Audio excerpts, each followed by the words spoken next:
자, 그러면 다음과 같이 이제 제가 이라데이션 조사에 의해서 특히 중성자가 와서 재료 어떤 영향, 어떤 뭐 원자력과 반응을 일으키고 재료에 어떤 손상을 미치는가에 대해서 살펴봤습니다. 그러면 이런 걸 고려해서 우리가 핵융합의 재료를 선택을 해야 되겠죠? 그래서 지금 이 시간부터는 이제 오늘 이 시간과 다음 시간까지 이어서는 이제 핵융합의 재료에 대해서 본격적으로 한번 살펴보도록 하겠습니다. 자, 레디얼 빌드로 다시 돌아가겠습니다. 핵융합 로의 레디얼 빌드죠. 핵융합 플라즈마가 있고요. 여기서 이제 핵융합 반응을 일으키게 되면 레디에이션이나 뉴트론이 나오게 된다 말씀드렸죠. 퍼스트 월이 있겠고 블랑켓으로 들어가게 됩니다. 자, 블랑켓에는 트리튬 브리딩 존이 있어서 리튬이 어떤 형태든 고체 형태든 액체 형태든 이제 존재하게 되고요. 그 다음에 어떤 쿨런트가 흘러가겠죠. 그래서 냉각을 시켜야 되겠고요. 그 다음에 쉴딩이 있겠죠. 쉴딩이 있어서 보호를 해야 됩니다. 자, 그래서 쿨런트는 뭐 여기도 당연히 흘러가게 되고 펄스트 월도 시켜줘야 되겠고 이 리퀴드 브리더 같은 경우는 그 자체가 이제 쿨런트 역할을 하기도 하겠고요. 쉴딩이 있어서 이제 중성자랑이 이런 또는 레디에이션이 밖으로 나가지 못하게 만들어주는 거죠. 그 다음에 백큐ම් 베셀 가장자리가 있겠고요. 그 다음에 TF 코일이 있게 됩니다. 이 바깥으로 또 나가게 되겠죠. 그러면 조금은 나갈 수도 있겠죠. 그러면 이제 차폐를 잘해서 뭐 사람한테 가지 않게끔 당연히 보호를 하게 되겠죠. 자, 어쨌든 핵융합 토카막 로에서의 이런 레디엘 빌드를 다음과 같이 쓸 수 있겠는데요. 여기에 재료가 어떻게 될 것인가가 지금 우리 이슈가 됩니다. 자, 한번 보죠. 각 색깔별로 살펴보시면 우리가 재료를 뭘 사용해야 될 것인가를 생각해 볼 수가 있습니다. 자, 첫 번째 펄스트볼을 보시면 펄스트볼에서는 하이지 머티리얼을 사용할 수 있어요. 텅스텐이나 텅스텐 알로이, 다이버트 같은데요.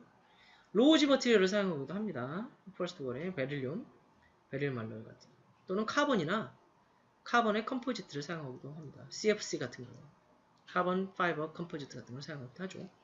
그라파이트를 사용하기도 하고요. 블랑켓 같은 경우는 이제 어떤 재료를 사용할 것인가 할 땐 스트럭처 머티리얼입니다. 블랑켓의 구조재. 어떤 그냥 파이프, 구멍이 뚫려있는 어떤 재료죠. 서랍장이라고 생각하시면 되겠습니다. 거기에 뭔가 채워놓아야 될 텐데. 그 재료는 뭘 사용할 것이냐. 그러면 뭐 FS강이죠. RAFM강, 뭐 Reduced Activation Ferritic Martensite 뭐 스틸 같은 경우 또는 ODS강 같은 경우 바나드 말로이 그리고 실리콘 카바이드나 실리콘 이제 카바이드 이제 파이버 컴포지트 같은 걸 사용하기도 합니다. 자, 이런 여러 가지 재료들이 있죠. 그 다음에 트리튬 브리딩. 여기서 뭘 사용하느냐? 트리튬 브리딩은 우리가 이야기를 해봤어요. 리튬 베이스드 옥사이드들 이야기했죠. 그래서 리튬 세라믹 계열로 고체 이제 브리더를 사용하기도 하고요. 리퀴드 리튬을 사용하기도 했죠. 리튬이나 리튬 레드 같은 거, 리튬 레드 유텍틱 같은 것도 이야기를 했고요. 플리베나 플리나베 같은 몰튼 솔트도 이야기를 했었습니다. 자, 얘네들을 다 이 재료가 되죠. 그 다음에 뉴트론의 멀티플라이어가 있었죠. 뉴트론의 개수를 늘려주는 거. 그럼 베릴륨이나 레드 같은 거 사용할 수 있겠고 리튬 레드가 될 수도 있겠죠. 레드가 있으니까요. 쿨런트는 뭘 사용할 것인가? 우리 이제 식혀줘야 되죠. 굉장히 고온으로 올라가는데 그리고 또한 이 열을 빼가지고 나중에 2차축으로 보내서 전기를 생산해야 되죠. 쿨런트는 뭐 리튬을 사용하기도 한다고 말씀드렸죠. 리튬 자체를 사용한다. 리튬 레드를 사용할 수도 있겠죠. 그러니까 액체 블랑켓 같은 경우는 이제 그 자체가 쿨런트가 될 수가 있겠고요. 헬륨 가스를 사용한다고도 말씀드렸습니다. 그리고 몰튼 솔트를 사용하기도 하고요. 방금 같은 플리베나 플리나베 같은 물을 사용하기도 하죠. 자, 이런 쿨런트로 뭘 사용할 것인가? 쉴드 같은 경우는 일반적으로 세라믹 계열을 사용합니다. 그리고 만약 반사체가 리플렉트를 두게 된다 그러면 이제 그라파이트 같은 또 탄소 계열을 사용하기도 하겠고요. 자석입니다. 이번에는 뭐 센트럴 솔로니도 마찬가지고 TF 콜도 마찬가지고요. 자석인데요. 나오베늄 3틴 같은 거나 나오베늄 타이타늄 또는 나오베늄 알루미늄 그리고 HTS라서 있는 하이 템퍼리처 슈퍼컨덕터 같은 걸 사용할 수 있겠죠. 후에 유지 리액터에서 이제 카퍼를 사용할 걸로 생각되지는 않습니다. 그래서 이제 우리가 보통 이런 슈퍼컨덕터 자기장도 굉장히 높여야 되고 장시간 동안 운전을 해야 되기 때문에 이제 초전도 자석을 사용할 걸로 생각을 하고 있죠. 그 다음 여기 나와 있진 않지만 이제 우리가 트리튬의 이제 다이나믹스를 퓨얼 다이나믹스를 할 때 이제 바깥쪽에 스톡 파일을 뒀죠. 엑스터널 스톡 파일을 뒀는데 트리튬을 스토리지 배드입니다. 트리튬을 이제 우리 보관해야 되겠죠. 그리고 운반도 해야 되겠죠. 그리고 질코는 코발트를 사용한다든지 또는 우라늄 계열을 사용하거나 이렇게 됩니다. 저렇게 굉장히 많은 재료들이 가능해요. 이게 캔디데이트입니다. 뭐 아직 정답으로나 딱 내려진 건 아니고요. 이런 것들 사용할 수 있겠다. 이 중에 어떤 걸 실제로 우리가 선택을 해야 될 것인가. 굉장히 어려운 문제죠. 그래서 여기에 대해서 제가 살펴보도록 하겠습니다. 자, 첫 번째 first word 재료. 무엇을 사용할 것인가. 자, 여기에 대한 정답은 이미 우리가 어느 정도 알고 있어요. 이미 플라즈마와 월 인터랙션을 고려해야 된다는 말씀드렸죠. 그래서 임퓨리티가 가능한 나오지 않게끔. 그래서 임퓨리티가 플라즈마로 들어가게 되면 레디에이션을 방출한다고 그랬죠. 그래서 플라즈마가 에너지를 잃어버리게 될 수가 있죠. 그리고 또한 임퓨리티에 들어가게 되면 핵융합 반응, DT 반응이 일어나야 되는데 이게 희석이 되는 거죠, 연료가. 그래서 임퓨리티가 가능한 나오지 않게끔 재료를 사용해야겠다라는 것을 우리가 알 수가 있죠. 자, 기억하실 겁니다. 레디에이션 측면에서 이제 하이지 머티리얼로 가게 되면 원자 반응 올라가게 되면 베릴륨, 카본, 나이트로젠, 니켈, 몰리브데늄, 텅스텐 여기 있습니다. 그러면 갈수록 굉장히 많은 레디에이션이 나온다 말씀드렸죠. 라인 레디에이션 특히 많이 나오죠. 브렘스 라인 레디에이션도 있고요. 그리고 우리가 선택할 때 임퓨리티 컨센트레이션도 고려해야 된다는 걸 기억하실 겁니다. 그래서 아토믹 넘버에 따라서 레디에이션이 이제 이렇게 됐어요. 우리가 임퓨리티 허용할 수 있는 치였는데 허용할 수 있는 양 DT 밀도분의 임퓨리티 양이었을 때 하이지 머티리얼 같은 경우는 레디에이션을 워낙 많이 내버리니까 조금밖에 못 넣죠. 근데 로우지 머티리얼은 많이 넣을 수가 있어요. 원칙적으로. 하지만 너무 많이 들어가게 되면 이렇게 핵융합 반응 못 일어나게 만들겠죠. 결국 다일루션이 문제가 되는 거죠. 이제 다일루션과 레디에이션을 중심으로 해서 어떤 재료를 선택할지를 해야 됩니다. 기본적으로 그게 필요하겠죠. 그 다음에는 굉장히 높은 열을 잘 견뎌야 되겠고 또한 중성자에도 강한 이런 물질을 사용해야겠죠. 자, 그래서 전통적으로는 이런 디베이트가 있는데요. 하이지 머티리얼을 사용할 거냐 로우지 머티리얼을 사용할 거냐. 하이지는 와서 때리면 플라즈마 입전에 와서 때리면 잘 튀어나가지가 않아요. 근데 튀어서 들어가게 되면 얘가 레디에이션 많이 내버린다는 문제가 있고 로우지 같은 경우는 또 많이 잘 튀어나가요. 근데 많이 튀어나가지만 레디에이션 많이 안 내니까 장점이 있습니다. 그런데 보통은 이제 카본을 그래서 선택했죠. 거의 중간쯤 위치하는 카본을 사용을 했는데 카본은 현재 그래서 보통 핵융합 토카막 장치에서 대부분 카본이 사용이 되고 있어요. 이게 열에 잘 견디기 때문이죠. 뭐 여러분 연필신 이렇게 태워보셨죠? 초등학교 때. 부장난 하지 마시고요. 자, 근데 카본이 그래서 열에 잘 견디는데 이 카본의 문제는 뭐냐면 카본은 내부 구조가 좀 비어 있습니다. 여러분 카본 나노튜브 이런 것도 들어보셨죠? 자, 내부 구조가 조금 비어 있어서 여기에 다른 원소가 잘 쉽게 들어갈 수 있어요. 수소 계열에 잘 들어갈 수 있습니다. 자, 그러면 삼중수소가 있죠. 우린 삼중수소를 사용하는데 삼중수소가 카본이 있으면 안으로 들어가 버리세요. 들어가 버립니다. 이렇게. 그래서 삼중수소가 그 안에 가둬져서 나오질 않아요. 그래서 거기서 계속 방사하는 물질을 이렇게 붕괴를 하는 거죠. 재료에 손상을 줄 수 있겠죠. 그래서 카본은 더 이상 리액터에서 고려하고 있지는 않습니다. 그리고 지금은 이제 하이지 머티리얼이나 로우지 머티리얼 그럼 어떤 걸 사용할 것인가 이게 디스커션이 있는데요. 자, 퍼스트 월의 재료를 한번 생각해 보시면 트리멘더스한 엄청난 양의 히트를 잘 견뎌야 된다라는 게 중요한 점이죠. 그리고 플라즈마를 컨테미네이션을 많이 시키면 안 된다라는 점. 그리고 퓨전 프로덕트, 뉴트론이 되겠습니다. 그게 왔었을 때 이걸 잘 하여간 견딜 수 있는 재료를 선택을 해야겠다. 저희가 바로 이제 퍼스트 월에 해당되는 부분이 되겠죠. 이렇게 이 이터 같은데요. 내부를 보고 있는데요. 자, 이게 이제 이터는 어떤 걸 선택하고 있는가? 그럼 다음과 같은 걸 선택하고 있습니다. 바로 베릴륨입니다. 베릴륨. 표면에 지금 베릴륨이 입혔는데요. 타일의 모습을 보고 계시는데요. 자, 이게 파이프가 지나가는 것은 냉각을 시키겠죠.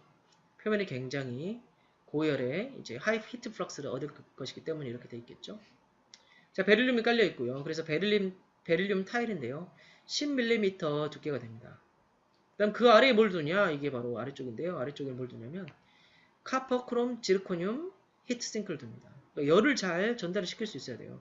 베릴륨이 뜨거워지면 그 열을 빨리 전달을 시켜서 쿨링 파이프에 지나가는 이 쿨란트에 전달을 시켜서 빨리 시켜야 되겠죠. 이게 10mm입니다. 그다음 쿨란트 튜브가 있겠죠. 튜브가 316L이고요. 그 다음에 이제 뒤에 백킹 플레이트가 이제 있습니다. 백킹 플레이트가 30mm 정도 있습니다. 자, 이게 이제 EU에서 만들고 있는 PFC의 모습이죠. 스몰 스케일 퍼스트 월의 모습입니다. 자, 근데 이거를 만드는 것도 사실 어려워요. 보시면 이 베릴륨이랑 이 아래에 있는 카퍼, 크롬, 지르코늄, 그 다음에 백킹 플레이트를 다 잘 접합을 시켜야 되겠죠. 그래서 이 경우는 핫 아이소스태틱 프레싱이라는 방법을 이제 사용합니다. 고온 등방 가압법이라는 걸 사용을 해서 이제 이걸 만들게 됩니다. 제작을 하게 되는 거죠. 그래서 표면에서 서로 디퓨전이 일어나가지고 접착하는 방식을 사용합니다. 고온과 고압 상태에서요. 자, 다음은 다이버터죠. 자, 생각해보시면 우리가 항상 태양열차 이야기를 했습니다. 지하철인데요. 여기 보시면 철기를 닫고 있어요. 여기 얼마나 마모가 많이 되고 여기에 얼마만큼 열이 많이 발생할 것인가 생각할 수 있습니다. 자, 톡감하기는 대부분 이제는 이쪽에 집중이 되는 거죠. 우리 다이버터 배웠죠. 자, 다시 한번 복습해보면 플라즘 월 인터랙션 시간에 다시 배웠지만 이제 마그네틱 필드를 여기에 또 하나 코일을 둬가지고 이렇게 한다고 그랬어요. 물론 PF 코일을 사용하기도 합니다. 그래서 이런 식으로 형태를 만들어주죠. 그러면 외부에 마그네틱 코일을 하게 되면 이제 이 아우터 레이어, 여기가 바로 스크래프 오브 레이어죠. 이거 불순물들이 바깥에서 들어오게 되면 이 자주색, 보라색을 따라서 자기장 라인 따라서 이게 다이버터 플레이트로 가게 되고, 실은 여기가 구멍이 좀 뚫려 있죠. 그래서 얘네들이 이 밖으로 가면서 얘네가 쿨링이 되고 뉴트럴라이즈가 되면서 펌핑으로 뽑아내게 된다라고 말씀드렸습니다. 이렇게 해서 불순물들이 플라즘으로 들어가는 것을 막을 수가 있는 거죠. 이 다이버터의 재료도 무엇을 사용하느냐가 굉장히 중요한 문제가 되겠죠. 생각해 보시면 이 플레이트. 그래서 말씀드렸어요. 이 필드 라인 들어올 때도 다음과 같은 거의 직각으로 만나게 되는데 그렇지 않죠? 마그네틱 필드 라인에 이렇게 오게 되면 이렇게 비스듬하게 한다라고 말씀드렸어요. 비스듬하게. 바로 가서 때리면 재료에 손상을 많이 줄 수 있기 때문에. 게다가 우리 자이로 모션 같은 거 생각을 해야 돼요. 그래서 때리게 되면 타일들을 붙일 때도 타일 간의 사이에 가서 또 자이로 모션에서 때릴 수가 있어요. 그래서 이런 것도 다 우리가 계산을 해서 고려를 해서 타일을 붙이고 해야 됩니다. 이터에서 실제로 그렇게 하고 있고. 그래서 다이버터는 필드 라인도 이렇게 잘 만들어줘야 되겠고. 그래서 그 구조 자체도 다이버터 구조도 이런 단순한 플레이트 구조가 아니라 이게 뭐 V자 형태로 줄어들고 이렇게 기억나시죠? 그런 형태로 만들어줘야 됩니다. 자, 기억나시죠? 이렇게 V자 형태로 돼서 필드는 이렇게 들어오게 되는 비스듬하게. 그래서 딱 충돌하다 보면 밖으로 나갈 수 있게.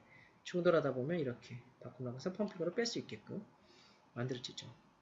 자, 그래서 다이버터는 이렇게 카세트 형태로 만든다라고 말씀드렸어요. 여기저기에 손상을 다 입을 수가 있는 거죠. 그죠? 그렇기 때문에 이제 손상된 부분을 빼서 교체해 줄 수 있게끔 형태를 만듭니다. 그 다음에 이 재료를 뭘 사용해야 될 것인가가 굉장히 중요한 이슈가 되겠죠.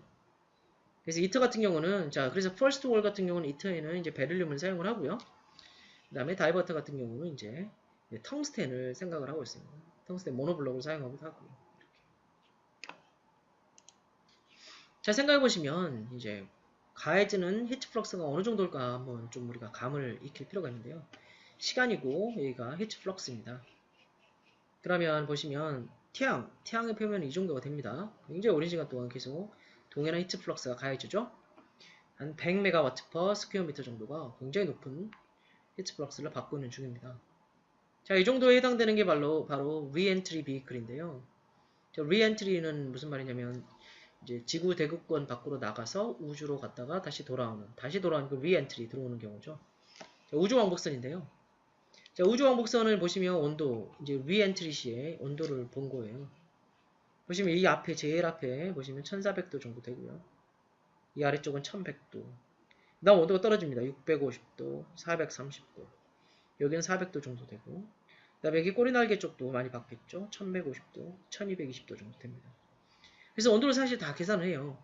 그래서 여기 사실 여러분들이 미국에 가셔서 이미 퇴역한 이런 우주왕복선이 전시되는 것들을 보실 수가 있는데, 뭐 예를 들면 뉴욕에 가시면 인트리피드 거기 항공모함에도 전시가 되어 있고, 그 다음에 또한 존 F 케네디 우주 발사대가 있죠. 거기도 가보시면, 우주센터에도 가보시면 이제 전시가 되어 있습니다. 그래서 보시면 여기 각각 타일이 다 달라요. 톡가막같이 타일을 내고 붙여놨는데, 외부에 타일을 다 붙여놨는데 색깔들이 다 달라요. 번호도 적혀 있고요. 그래서 거기에 맞춰가지고 해야 돼요. 그 번호를 맞춰서 손상을 입으면 다시 제작을 해서 붙이고 이런 식으로 됩니다. 같은 거 사용하는 거 아니에요. 다 달라서 번호를 붙여놨어요. 이렇게 받는 열이 다르기 때문에 재료를 다르게 사용할 수도 있겠죠. 굉장히 중요한 이슈가 되겠죠. 굉장히 높은 히트 플러스를 받게 됩니다. 자, 그런데 로켓에서 노즐 같은 경우도 굉장히 많이 받을 거로 생각되는데 이 정도 되고요. 그다음 피션, 핵 분열 발전소가 됩니다. 패스트 브리더 같은 경우는 이 정도 되고요. 그 다음에 피션 리액터 일반적으로 경수로 같은 경우 이 정도 레벨입니다. 1 아래죠. 자, 핵융합 로에서 이제 퍼스트 원은 어느 정도 되느냐? 그럼 이 정도 됩니다. 핵융합 로는 한 이 정도 지금 대략 뭐 1메가와트 per 제곱미터 정도 된다고 말씀드릴 수 있겠고요. 다이버터는 많이 받게 되죠. 그래서 한 10메가와트 per 제곱미터 정도 레벨이라고 생각하시면 됩니다. 그러니까 락앤로즈랑 비슷하죠. 자, 그런데 디스럽션 생기면 어떻게 되느냐? 이게 문제예요. 굉장히 짧은 시간 동안 디스럽션은 짧은 시간 동안 일어난다 말씀드렸죠. 플라즈마 인스테빌리티에 의해서 굉장합니다. 1000에서 10,000 메가와트 per 제곱미터 정도 되죠. 한마디로 우리가 견디기 어렵다라고 생각하시면 됩니다. 그래서 어떻게든 이건 재료에서 해결한 문제가 아니고 엔지니어링 우리가 해결한 문제가 아니고 플라즈마 피직스에서 문제를 해결해야 됩니다. 디스럽션은 우리가 해결해야 되는 거죠. 엘름도 마찬가지죠. 에지 로컬라이즈드 모드도 생길 수가 있는데 이 경우도 우리가 물리에서 해결을 해야 됩니다. 재료에서 해결하려고 하면 굉장히 어렵게 되겠죠. 따라서 이런 히트 플럭스를 살펴보시면 사실 핵융합로도 그럴 정도 뭐 견딜만하다라는 것을 알 수가 있겠고요. 이런 레벨은 플라즈마 피직스에서 해결해야 된다는 것을 우리가 생각할 수가 있습니다. 자, 다시 한번 그 다음에 이제 히트 플럭스 관점도 살펴봐야 되는데 뉴트론을 또 살펴봐야겠죠. 뉴트론 로드가 어느 정도 될 것인가, 뉴트론 플루언스는 어느 정도 될 것인가를 봐야 돼요. 히트 로드는 5메가와트 per 제곱미터 정도 뭐 이상으로 생각하면 되겠고요. 뭐 다이버트는 10 정도 돼요. 그럼 다이버터 템퍼리처가 이렇게 됩니다. 근데 거기에 이제 뉴트론 로드가 얼마나 될 것인가? 그럼 이터 같은 경우는 이 정도로 생각이 되고요. 0.1에서 몇 정도냐, 한 메가와트 per 제곱미터 정도 되고요. 데모로 가게 되면 굉장히 커지겠죠. 뉴트론이 많이 나오게 되겠죠. 핵융합 반응이 이터보다 많이 일어나게 될 거니까요. 데모는 이제 데몬스트레이션이니까요. 이 정도. 그 다음 커머셜 벡터, 진짜 상용화 될 경우는 이제 다양한 영역들을 커버하게 될 것으로 생각이 됩니다. 그래서 여기서 다양한 재료를 우리가 생각해 볼 수 있을 텐데 뭐 RAFS강, 예를 들면 Reduced Activation Ferritic Steel, Copper Alloy 같은 경우, 또는 ODS강, 바나듐 알로이, 실리콘 카바이드 컴포지트 같은 경우는 이제 생각할 수 있습니다. 자, 이 경우는 이제 뉴트론을 생각하게 되니까 가능한 뉴트론에 의해서 이런 손상을 입지 않은 재료를 만들어야 되기 때문에 이제 이런 재료들을 생각을 할 수가 있습니다. 자, 그러면 지금까지 해서 우리가 퍼스트 월과 다이버터 쪽에 지금 플라즈마에 근접해 있는 이 컴포넌트들에 대한 재료에 대해서 살펴봤죠. 그래서 여기서는 굉장히 많은 히트 플럭스와 뉴트론 플럭스가 오기 때문에 거기에 맞춰서 재료를 생각해야 된다는 걸 알 수가 있습니다. 자, 그럼 이제 그 다음으로 넘어가야 돼요. 블랑켓 스트럭처럴 머티리얼입니다. 블랑켓에서는 우리가 어떤 걸 사용해야 될 것인가? 블랑켓에서 스트럭처 머티리얼, 거기 서랍장이라고 말씀드렸죠. 여기는 어떤 재료를 사용할 것인가? 예를 들면 FM강은 Ferritic, Martensitic, Reduced Activation 이라고 말씀드렸죠. RAFM은 그래서 Reduced Activation Ferritic, Martensitic Steel이라고 말씀드릴 수 있겠고요. 또는 ODS 스틸도 말씀드렸어요. ODS는 Oxide Dispersion Strengthened Steel이라고 말씀드릴 수 있겠고요. 이런 ODS강, 바나듐 알로이, 그리고 실리콘 카바이드나 이제 컴포지트를 사용한다라고 말씀드렸어요. 파이버 컴포지트인데요. 자, 그러면 블랑켓에서는 우리가 재료를 어떻게 선택해야 될 것인가? 이런 것들을 왜 우리가 생각을 해야 되는 것인가에 대해서는 다음 시간에 말씀드리도록 하겠습니다. 자, 여기까지 해서 오늘 이 시간에는 이제 핵융합의 재료에 대해서 고민을 하기 시작했습니다. 그렇기 위해서는 핵융합에서 DT 반응에서 특별히 중요하게 되는 이 중성자와 재료의 반응이 굉장히 중요하다. 그래서 중성자가 원자핵과 어떤 반응들을 하는지에 대해 살펴봤죠. 뭐 탄성, 비탄성, 화전입자 방출하고 나중에 핵 분열까지 여러 가지를 말씀드렸고, 그럼 원자핵끼리의 반응이었고, 그 다음에 재료와는 어떤 반응을 하는가 해서 뭐 디스플레이스먼트를 일으킨다든지 뭐 여러 가지를 이제 말씀을 드렸습니다. 따라서 이제 그런 것을 고려해서 우리가 핵융합에서 실제로 재료를 만들어야 되겠다라는 말씀드렸고요. 그래서 레디얼 빌드로 다시 돌아왔죠. 그래서 여러 가지 여러 가지 컴포넌트에 대해서 어떤 재료를 사용하는가를 살펴봤는데요. 오늘 이 시간에는 이 퍼스트 월과 다이버터에 대해서 살펴봤습니다. 특히 퍼스트 월과 다이버터는 굉장히 높은 히트 플럭스를 잘 견뎌야 되겠고, 그리고 또한 뉴트론 플럭스도 고려를 해야 되겠구나 라는 말씀을 드렸고요. 다음 시간에는 이제 뒤에 블랑켓에서 이제 우리가 특히 구조적에서 어떤 재료들을 사용해야 될 것인가에 대해서 말씀드리고요. 그래서 이런 또한 실험적인 측면에서 오늘은 이제 시뮬레이션이나 이론적인 것을 재료에 대해서 이제 말씀드렸는데요. 다음 시간에는 이런 실험적으로 우리가 이런 뉴트론에 대한 영향을 어떻게 알 수가 있을 것인가에 대해서 if, if라는 장치에 대해서 소개를 드리도록 하겠습니다.